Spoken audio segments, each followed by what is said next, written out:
सुप्रभात। आप सभी का स्वागत है इस ऑनलाइन क्लासेस में। मैं Chandrashekhar Roy, assistant professor, Kashi Sahu college Saraikela, department of history, Kolhan university. प्यारे विद्यार्थी जी, आज हम यूजी सेमेस्टर 6 के लिए आज जो टॉपिक लेके आए हैं वो है आपका इलेक्टिव कोर्स यानी DSE 3 आपके सिलेबस में मेंशन है, इसलिए आज हम उसी का एक टॉपिक लेके आए हैं और टॉपिक का नाम है राजा राम मोहन राय। आप देखिएगा सिलेबस में मेंशन है राजा राम मोहन राय, गोपाल कृष्ण गोखले, बाल गंगाधर तिलक, महात्मा गांधी, BR अम्बेडकर। तो इस तरह से आज जो हम पहला टॉपिक को कवर करेंगे वो है आपका राजा राम मोहन राय। तो हम लोग देखेंगे कि राजा राम मोहन राय की जीवनी कैसा रहा, कहाँ जन्म लिए, कब लिए, इनकी क्या पुस्तकें रही, इन्होंने कौन सी संस्था में की स्थापना किए, उनका क्या योगदान है हमारे सोसाइटी के लिए। इन सारी बातों का हम लोग चर्चा इस वीडियो में करने का प्रयास करेंगे। तो हम लोग अपना चर्चा शुरू करते हैं। सबसे पहले राजा राम मोहन राय का जन्म 22 मई यानी 22 मई 1722, ध्यान दीजिएगा 22 मई। देखिए, आपसे मेरा रिक्वेस्ट ये है कि आप जब भी वीडियो को देखें कॉपी और पेन रखें, ठीक है, और वीडियो को पॉज करके आपको जो भी कुछ महत्वपूर्ण तथ्य लगते हैं उसको आप अपने कॉपी में नोट कर लें, ताकि आने वाला किसी भी परीक्षा के लिए आपको इससे सहायता मिल सके। और मुझे पूर्ण विश्वास है कि यदि आप इन टॉपिक पर आप सही में मेहनत करेंगे तो आपको जरूर सफलता मिलेगी। तो इनका जन्म 22 मई 1722 को बंगाल के हुगली जिले में स्थित राधा नगर में एक ब्राह्मण परिवार में हुआ था।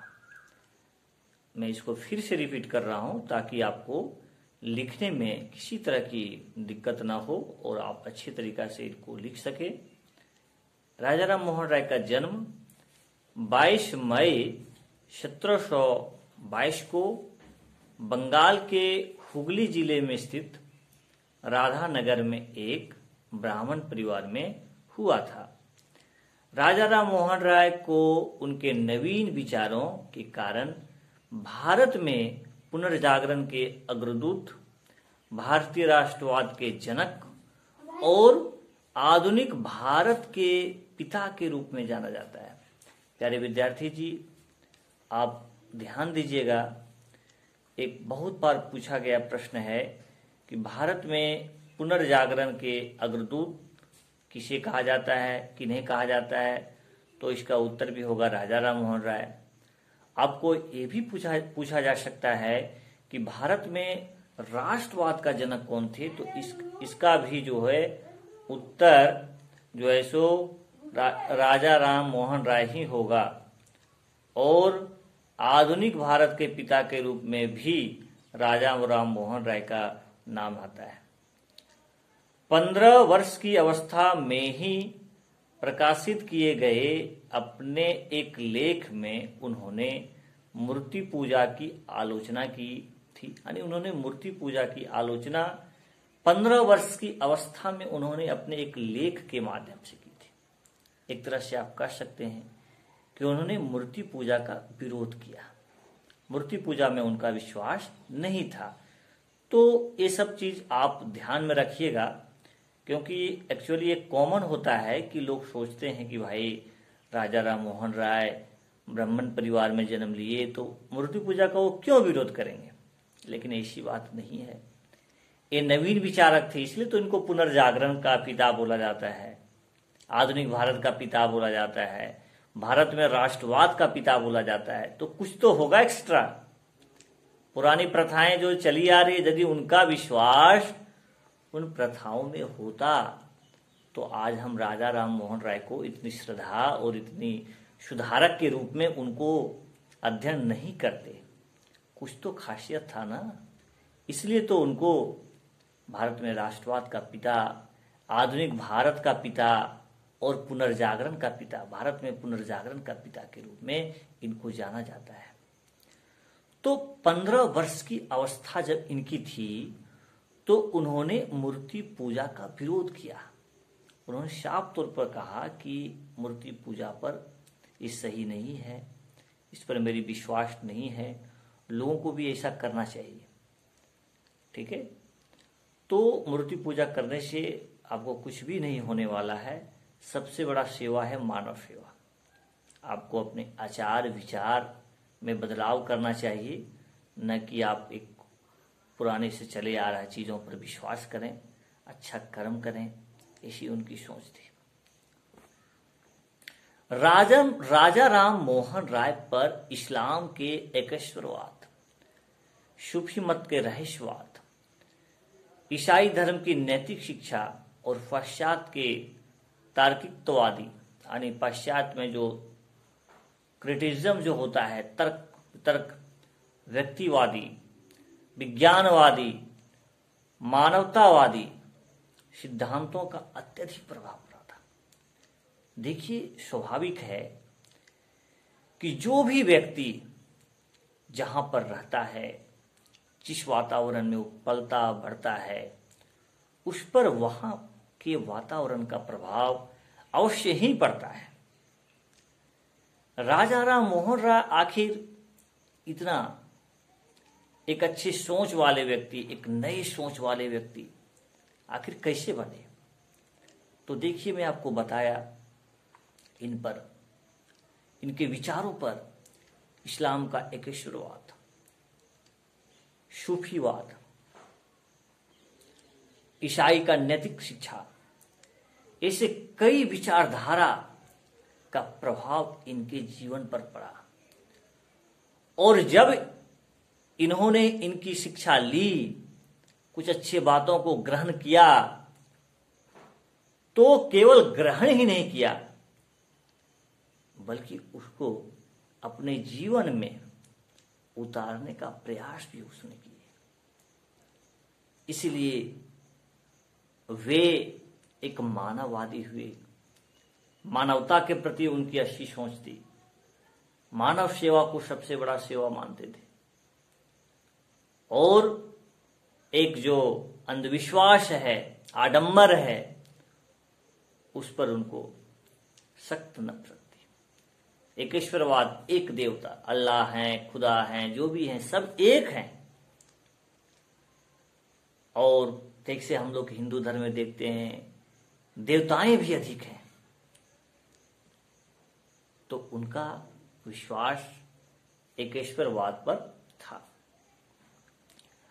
राजा राम मोहन राय तत्कालीन समाज में व्याप्त सामाजिक धार्मिक कुरीतियों के प्रति अत्यधिक संवेदनशील थे। यानी समाज में जो बुराइयां थी, अंधविश्वास थे, जो प्रथाएं, घृणित प्रथाएं थी, जिसको प्रथाएं हम सिंपल नहीं बोल सकते, घृणित प्रथाएं, जिससे समाज का एक वर्ग को काफी नुकसान हो रहा था। लोग तड़प रहे थे, उनका शोषण हो रहा था,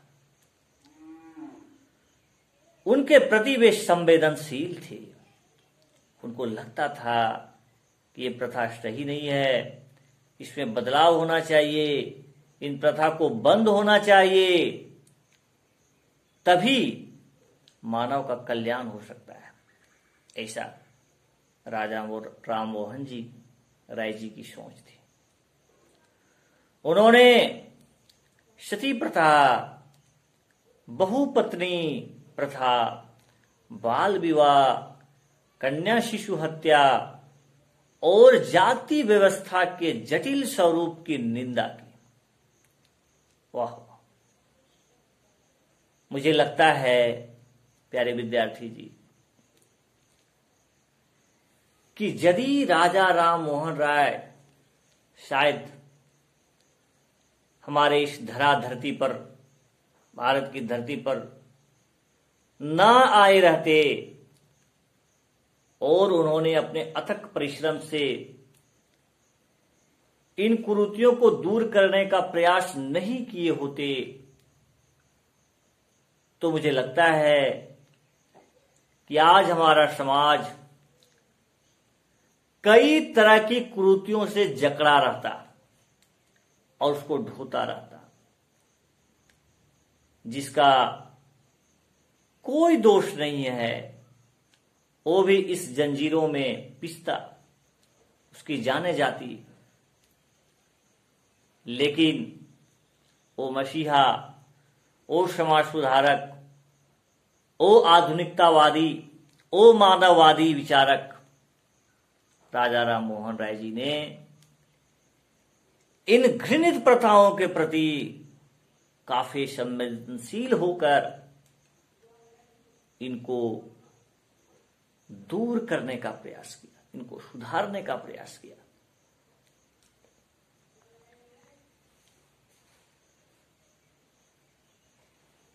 एवं हिंदू विधवाओं के पुनर्विवाह, आपको पता है कि हिंदू विधवाओं का पुनर्विवाह से संबंधित जिन्होंने अधिनियम लाने में प्रयास किए वो तो ईश्वरचंद्र विद्यासागर थे,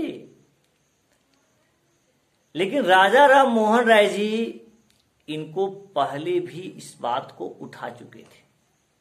इनके विचार में, इनके ध्यान में ये विचार भी शामिल थे। उनको लगता था कि भाई ये प्रथा सही नहीं है, इसमें सुधार होना चाहिए, इसमें बेकसूर जो है सो उसको कष्ट हो रहा है। और उन्होंने बहुपत्नी प्रथा, एक पति है 5-10 तो उसकी पत्नी है, उन्होंने इसकी घोर निंदा की, बोला कि ये सब सही नहीं है, ये केवल शोषण के लिए है, प्रेम तो बस एक ही से होता है। तो जो बहुपत्नी प्रथा थी उसका भी राजा राम मोहन राय जी ने विरोध किया और बुद्धिवाद और मानवतावाद की कसौटी पर परखने का समर्थन किया कि भैया देखो, ये जो गलत प्रथाओं को आप लोग ढो रहे हो, इस पर विचार करने की आवश्यकता है, इसमें सुधार करने की आवश्यकता है, क्योंकि इससे इस जनपहल, इस यहाँ के जन को इससे कोई फायदा नहीं होने वाला है, इससे काफी नुकसान हो रहा है समाज को। राजा राम मोहन राय को मुगल सम्राट, ध्यान दीजिएगा ये बहुत इंपॉर्टेंट है, राजा राम मोहन राय को मुगल सम्राट अकबर द्वितीय, अकबर सेकंड द्वारा ब्रिटेन भेजते समय राजा की उपाधि दी गई थी। प्यारे बच्चों, ये बहुत महत्वपूर्ण, मैंने आपको इस पॉइंट को बोला और मुझे लगता है कि जो भी those candidate who listen my video, first of all write this important point. आप इसको जरूर लिखिए, लिखने का प्रयास कीजिए कि राजा राम मोहन राय को राजा की उपाधि किस व्यक्ति ने दिया था और कब दिया था। आज हम जब आपको राजा राम मोहन राय को पढ़ाने का प्रयास कर रहे हैं तो उस समय आपको मैंने बताया कि राजा राम मोहन राय को मुगल सम्राट अकबर द्वितीय ने, अकबर सेकेंड ने ब्रिटेन भेजते समय, जिनको ब्रिटेन भेजा गया था, ब्रिटेन गए थे, भेजते समय इनको राजा की उपाधि दी गई। इसको आप नोट कर लीजिएगा। अकबर द्वितीय, मुगल सम्राट अकबर द्वितीय ने राजा राम मोहन राय को जो है राजा की उपाधि दी थी। तब से ये राजा राजा कहलाने लगे, राजा, राजा राम मोहन राय। अब थोड़ा सा, चूंकि राजा राम मोहन राय जी के बारे में आपका स्पेशल टॉपिक है, तो उनकी कुछ पुस्तकें, कुछ पत्रिकाएं, उनका भी हम लोग थोड़ा सा चर्चा करेंगे, क्योंकि परीक्षा में पुस्तकें और पत्रिकाएं से भी प्रश्न पूछे जाते हैं, काफी संख्या में पूछे जाते हैं। चाहे वो सिविल सेवा यूपीएससी की परीक्षा हो, राज्य सिविल सेवा की परीक्षा हो, या अन्य आयोग की परीक्षा हो, यूजीसी नेट की परीक्षा हो, सारी परीक्षाओं में इनके पुस्तक और पत्रिकाएं से संबंधित प्रश्न पूछे जाने की संभावना काफी रहती है। जब भी मैं आपको कोई टॉपिक बताता हूं, किसी भी टॉपिक को आप मेरा वीडियो देखने का प्रयास कीजिए, मैं आपको थोड़ा सा जरूर ये हाईलाइट कर देता हूं कि जिस टॉपिक को आप पढ़ रहे हैं इसका इंपॉर्टेंस कितना है, पहले जान लीजिए। क्योंकि व्यक्ति जो होता है वो सेल्फिश होता है, स्वार्थी होता है। पढ़ने में भी उसका स्वार्थ छिपा होता है। वो वही चीज को पढ़ना चाहता है जो उसे जॉब दिलाने में, मार्क्स दिलाने में मदद करता है। इसको आप गौर करेंगे अपने जीवन में। आपको यदि पता चल जाए कि this question will ask in my examination, then you completed this lesson, this topic. आप इसको जिस भी तरीका से, जैसा भी आपको मेहनत करना पड़े, आप उस क्वेश्चन को करके रेडी कर रखेंगे। क्यों? क्योंकि आपको पता है कि यदि आपने इस प्रश्न को कर लिया तैयार, तो आपको 15 नंबर 20 नंबर मिलने वाला है। तो वो 15-20 नंबर आपके दिमाग में घूम रहा है, आपको प्रोत्साहित कर रहा है, आपको ललचा रहा है कि आपने यदि इस प्रश्न को याद कर लिया, कंप्लीट कर लिया, लिखने का प्रैक्टिस कर लिया, तो यदि वो 20 नंबर का है तो 15 नंबर आपको कहीं जाने वाला नहीं है। आपकी परसेंटेज में इतना नंबर का इजाफा होगा। तो प्यारे विद्यार्थी जी, आप उस प्रश्न को किसी भी तरीके से, चाहे आपको जितना भी मेहनत करना पड़े, आप उसको कंप्लीट करने का प्रयास करते हैं। इसलिए जब भी हम कोई टॉपिक आपको बताते हैं, किसी भी टॉपिक, कोई भी पेपर में, मैं आपको ये हाईलाइट, आपको लगता हो कि सर ये तो मेरा यूजी सेमेस्टर 6 है, यहां JPSC, UPSC and UGC net का क्या इंपॉर्टेंस है, क्यों चर्चा करना है। लेकिन प्यारे विद्यार्थी जी, आफ्टर ग्रेजुएशन आपको ये सब चीज करना ही है, क्योंकि आप केवल डिग्री लेने के लिए तो पढ़ नहीं रहे हैं। आपका तो लक्ष्य कुछ तो करने का ही होगा और होना भी चाहिए। तो इसलिए यदि होना है, आपका लक्ष्य है, तो आप इस टॉपिक को अच्छे से पढ़िए। अच्छे से पढ़ने से ही आपको इस पढ़ने का फायदा मिलेगा, नहीं तो फिर कोई फायदा होने वाला इससे नहीं है। इसलिए यदि आप राजा राम मोहन राय पढ़ रहे हैं, तो मैं 2-3 बार मैं बोल चुका हूं कि ये टॉपिक काफी महत्वपूर्ण है। इसको आप अच्छा से पढ़िए। इनको जो उपाधियां दी गई, कहाँ इनका जन्म हुआ, इनका विचार क्या था, और इनकी पुस्तकें कौन थी, इनकी पत्रिकाएं क्या थी, इन सारे चीजों पर आपका विशेष पकड़ होनी चाहिए। और पकड़ ही नहीं, इसको आप अपने कॉपी में जगह दीजिए। जब भी आपको समय मिलता है उसका रिवीजन कीजिए, लिखिए, देखिएगा कि सारी टॉपिक आपको पूरे अच्छे तरीके से समझ में आ जाएंगे। और कहीं से भी कोई प्रश्न आपको इस टॉपिक से रहेगा, उसको आप अच्छी तरीके से बना देंगे। मेरा मकसद यही है कि आपकी यह पढ़ाई, विश्वविद्यालय की पढ़ाई आपके जीवन में काम आ जाए। इससे बढ़कर हमारे जैसे शिक्षक का क्या हो सकता है? इससे ज्यादा मैं क्या कर सकता हूं? और मेरे लिए सबसे खुशी की बात होगी जब आप इस पढ़ाई से आपके जीवन में, आपके करियर में कुछ काम कर जाए। और यही प्रयास में मैं लगा हूं। मैं इस टॉपिक को ढूंढ निकाल रहा हूं जहां से आपको कुछ अच्छा होगा, आपसे प्रश्न पूछा जाएगा।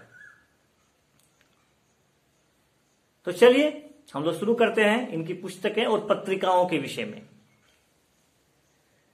अपनी पहली दार्शनिक कृति फारसी भाषा में, देखिए, अपनी पहली दार्शनिक कृति फारसी भाषा में, तोहफत, ध्यान दीजिएगा, लिख लीजिएगा, तोहफत उल मुआदिन, तोहफत उल मुआदिन, इसका ब्रैकेट में लिख लीजिएगा, एकस्वरवादियों को उपहार या गिफ्ट टू मोन्थोथिस्ट, या करके स्लैक्स देके गिफ्ट टू, गिफ्ट मतलब उपहार, टू मोनोथिस्ट, एकस्वरवादी में उन्होंने, ब्रैकेट बंद कर दीजिएगा, उन्होंने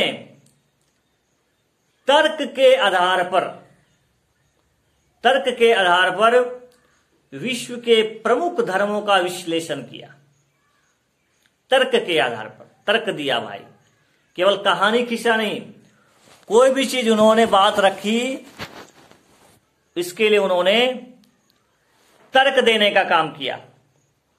क्यों मैं इस बात को रख रहा हूं, इसमें क्या सच्चाई है, प्रमाण देने का काम किया। तर्क के आधार पर विश्व के प्रमुख धर्मों का विश्लेषण किया और मूर्ति पूजा का विरोध करते हुए एकस्वरवाद का समर्थन किया। उन्होंने सारे चीजों का उदाहरण देकर, प्रमाण देकर उन्होंने साबित करने का प्रयास किया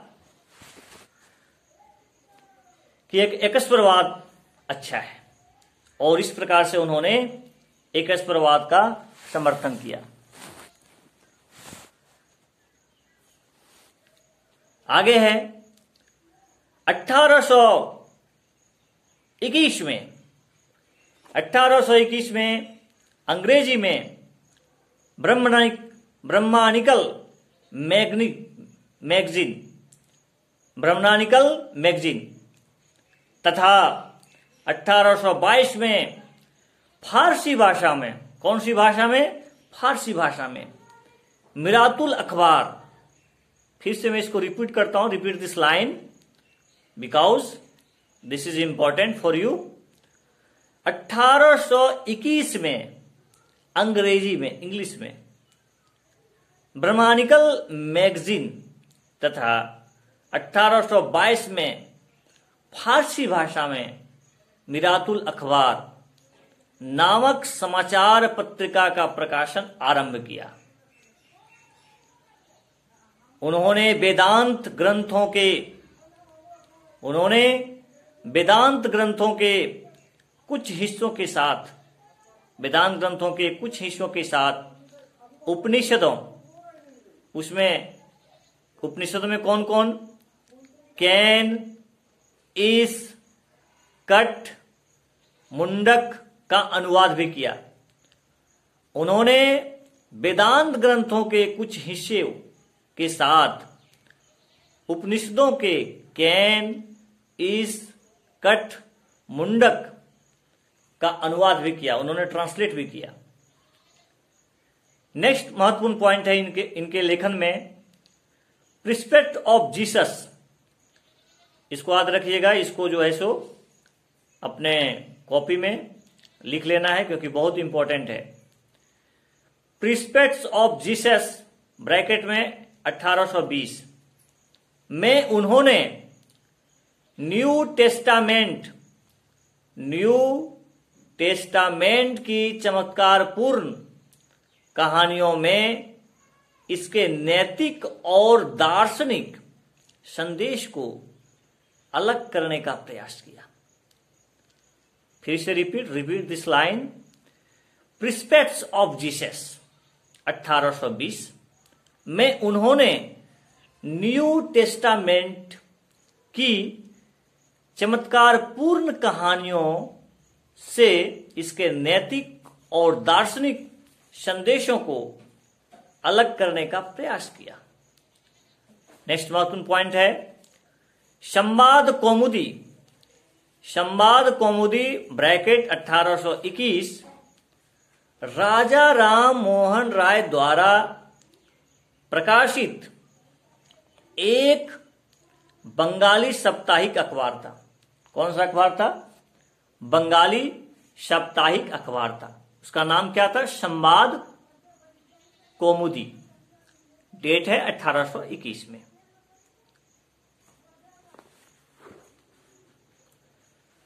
संवाद कौमुदी संभवतः किसी भारतीय द्वारा संपादित, प्रकाशित एवं संचालित प्रथम भारतीय समाचार पत्र था। उन्होंने संवाद कौमुदी के माध्यम से प्रेस की स्वतंत्रता, देखिए क्या क्या संवाद कौमुदी के माध्यम से राजा राम मोहन राय जी का डिमांड था, क्या मांग था? प्रेस की स्वतंत्रता, कंपनी के अधीन उच्च सेवाओं में भारतीयों को शामिल करने, यानी कंपनी के अधीन जो उच्च सेवा है, अधिकारी का जो पोस्ट है, उसमें भारतीयों को शामिल किया जाए, ऐसी इनकी मांग थी। और इन्होंने इसी पत्रिका के माध्यम से इसका मांग किया। कार्यपालिका से न्यायपालिका को अलग करने जैसी मांगों को नियमित रूप से उठाया कि जुडिशरी एग्जीक्यूटिव बॉडी जो होता है वो अलग अलग होना चाहिए। ऐसा नहीं कि सब एक ही व्यक्ति के हाथ में सारा शक्ति हो। साथ ही बर्बर और एक यह हिंदू प्रथा के रूप में सती प्रथा की भर्त्सना करते हुए इसके खिलाफ संपादकीय लेख लिखे। देखिए संवाद कौमुदी में ही राजा राम मोहन राय ने संपादकीय में सती प्रथा की काफी भर्त्सना किए, इसका विरोध किए, इसकी निंदा किए कि इससे कितना हमारे समाज को नुकसान हो रहा है, महिलाओं पर कितनी क्षति हो रही है, उनका कितना मान मर्यादा सम्मान सब नष्ट हो रहा है, उनके साथ कितना शोषण हो रहा है। इन सारी बातों को उन्होंने संवाद कौमुदी के संपादकीय पृष्ठ पर लिखने का काम किए। यह सती के खिलाफ राजा राम मोहन राय के अभियान का मुख्य वाहन था। क्या वाहन था भाई? पत्रिका था। इसी वाहन में वो अपने विचार को रखते थे, लोगों तक पहुंचता था, सरकार भी उनकी मांगों को देखते थे। जो भी कंपनी है वो भी देखने का काम करता था। उन्होंने बंगाली, फारसी, हिंदी और अंग्रेजी के कई जर्नल निकाले जो कि लोगों में वैज्ञानिक और राजनीतिक चेतना का प्रसार करने में उपयोगी था। प्यारे विद्यार्थी जी, देखिए उन्होंने क्या किया, उनको एक बार और से आप ध्यान से सुनिए।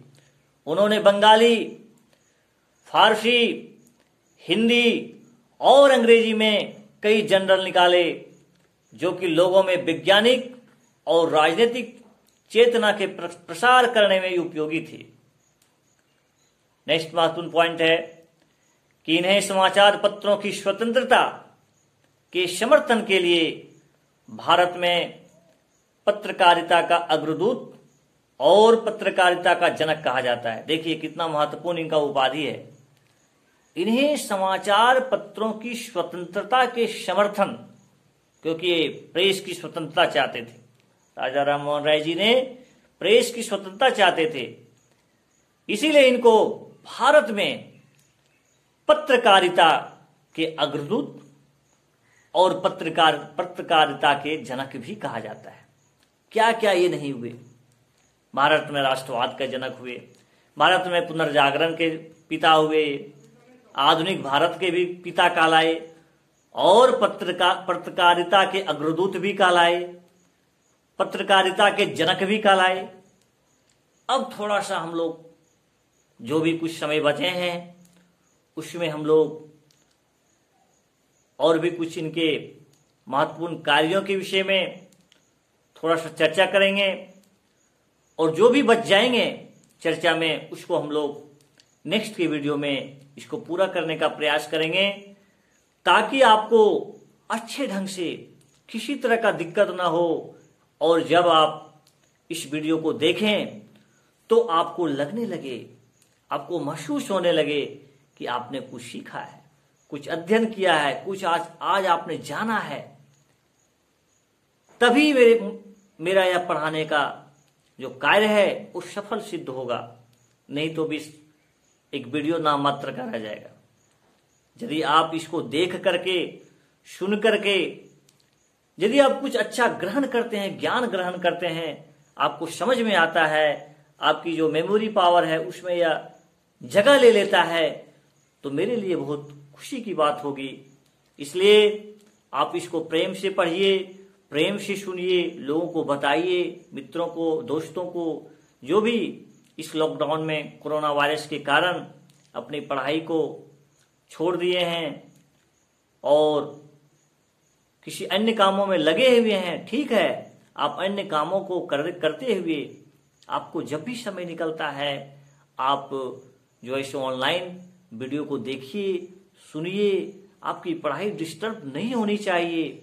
इसलिए तो यूजीसी हो, एचआईडी मिनिस्टर हो, राज्य सरकार हो और भी यूनिवर्सिटी कमीशन है, जो भी हैं, उनका प्रयास यही है कि बच्चे का पढ़ाई डिस्टर्ब ना हो, पढ़ाई बाधित ना हो।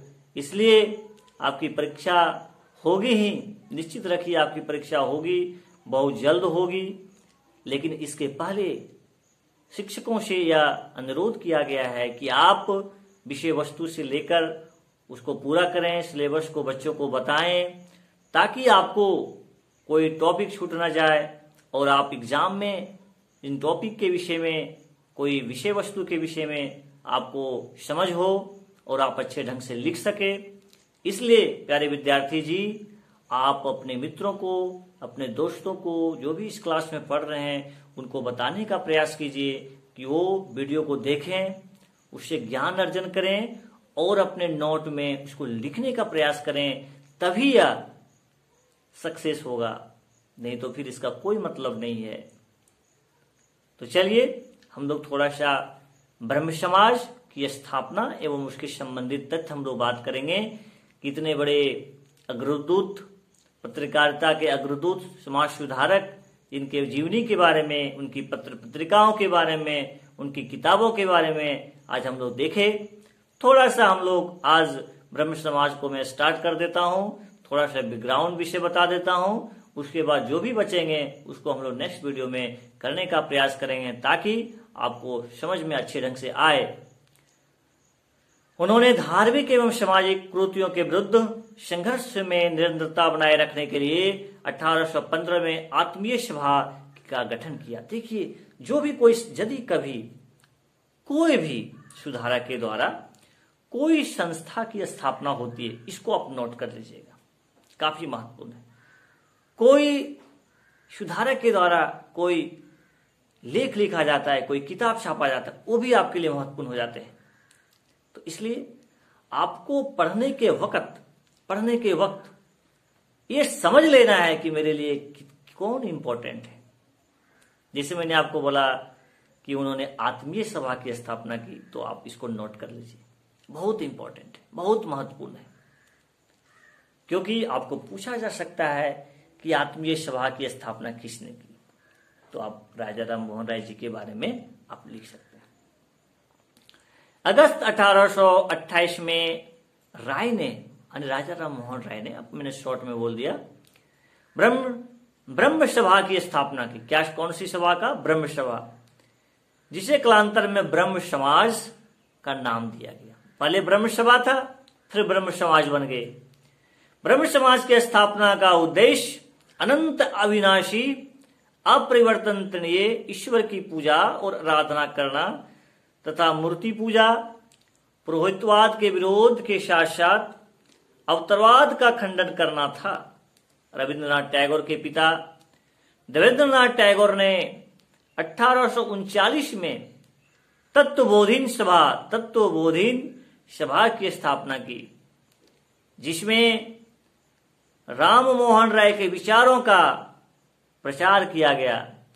तत्वबोधिनी सभा और उसके अंग तत्वबोधिनी पत्रिका ने बंगाली भाषा में भारतीय अतीत के एक सुव्यवस्थित अध्ययन को बढ़ावा दिया और तर्क संगत दृष्टिकोण को फैलाने में सहायता दी।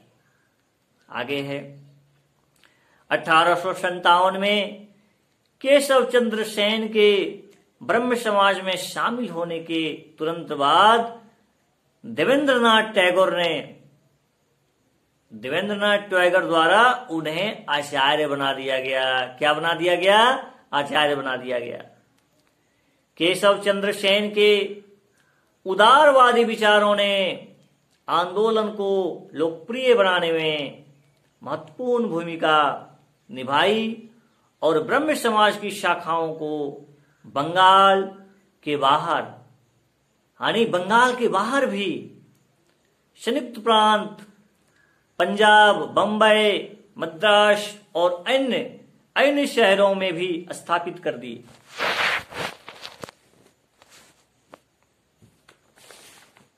आगे है, दुर्भाग्य से देवेंद्रनाथ केशव चंद्र सेन के कुछ विचारों को पसंद नहीं करते थे, जो उन्हें अत्यधिक कट्टर प्रतीत होते थे, जैसे जाति व्यवस्था के खिलाफ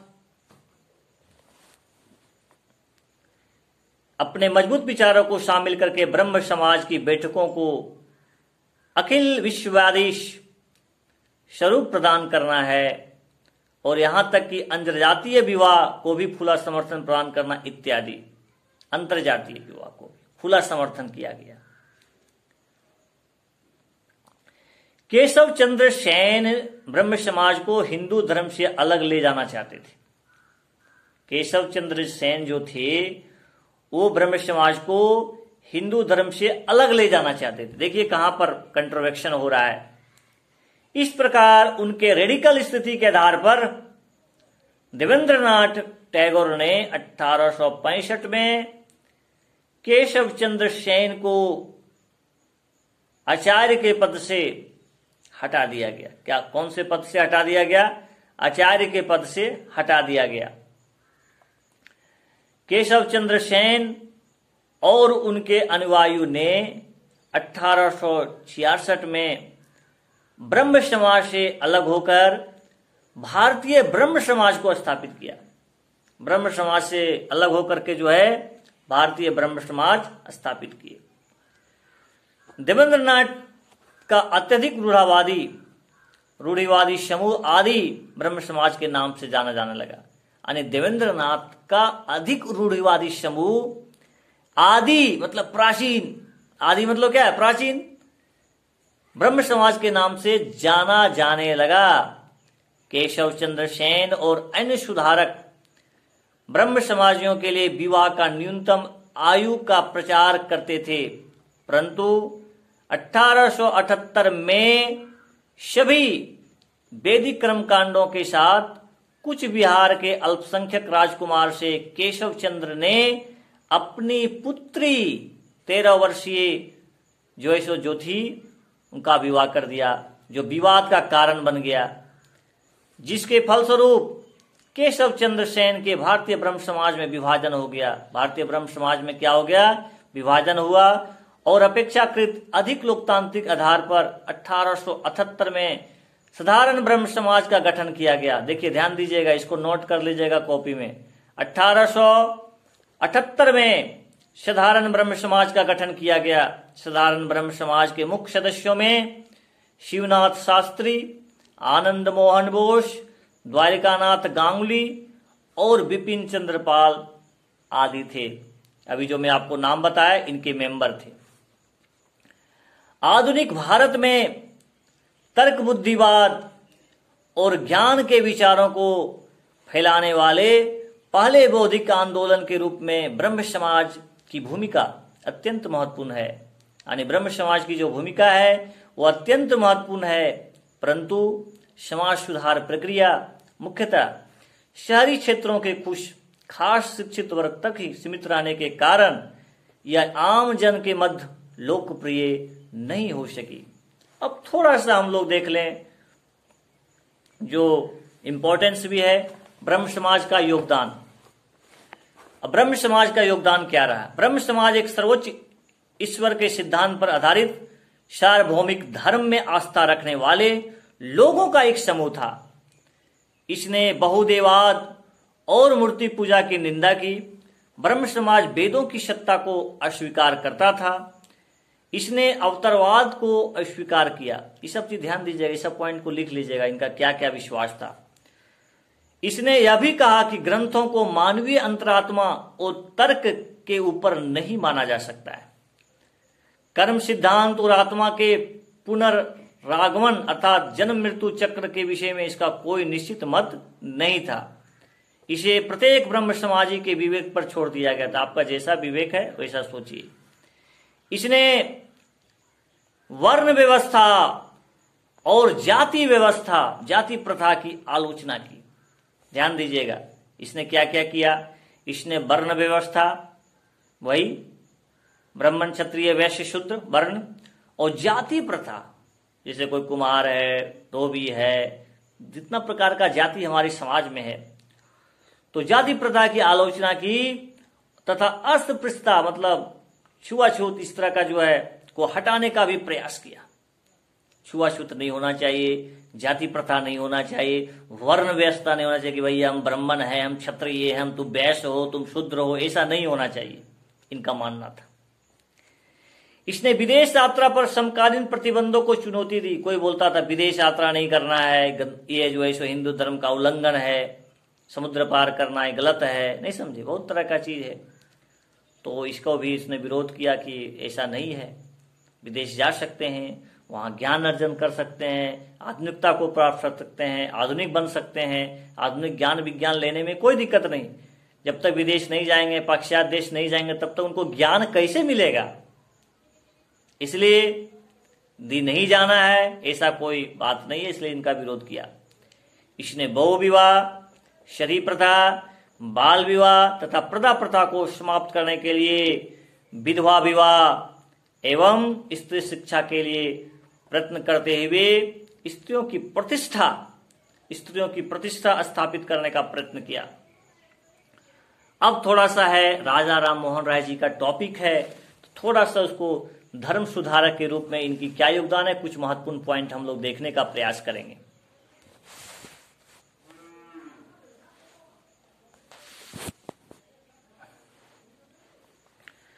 देखिए, धर्म सुधारक के रूप में भारत में सामाजिक धार्मिक आंदोलन के प्रवर्तक राजा राम मोहन राय को माना जाता है, तो जानते हैं। वे इस्लाम के एकस्त्रवाद, ईसाईयत के नैतिक सिद्धांतों से प्रभावित थे। वे मौलिक सत्य और धार्मिक, इस पॉइंट को ध्यान दीजिएगा, वे मौलिक सत्य और धार्मिक एकता में विश्वास रखते थे। उन्होंने धार्मिक सुधार आंदोलन में निरंतरता एवं सुधार प्रक्रिया के दायरे में आम जन को लाने के लिए ब्रह्म समाज और आत्मीय सभा का गठन किया। ब्रह्म समाज और आत्मीय सभा का गठन किया।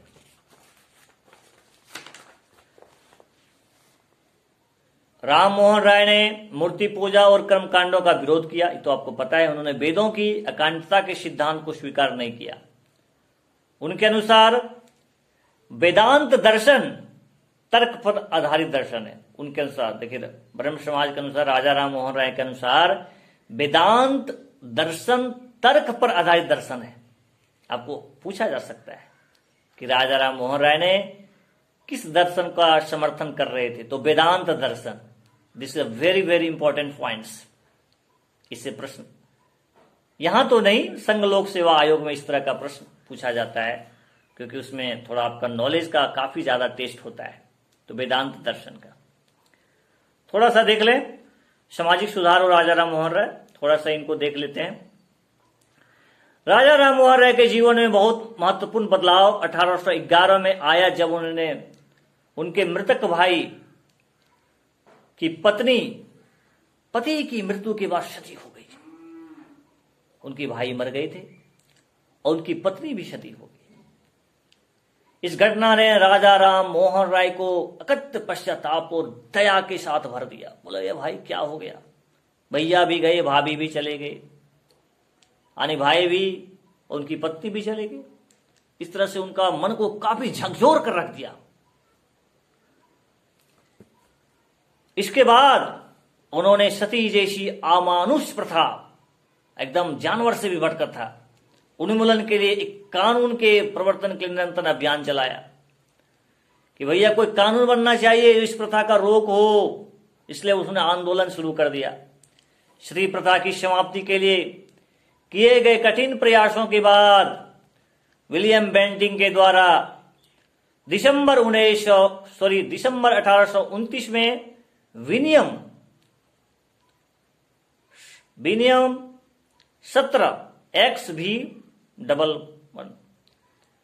17 पारित करके सती प्रथा पर प्रतिबंध लगा दिया गया और इसे गैर कानूनी एवं दंडनीय अपराध घोषित किया गया कि कानूनी नहीं है।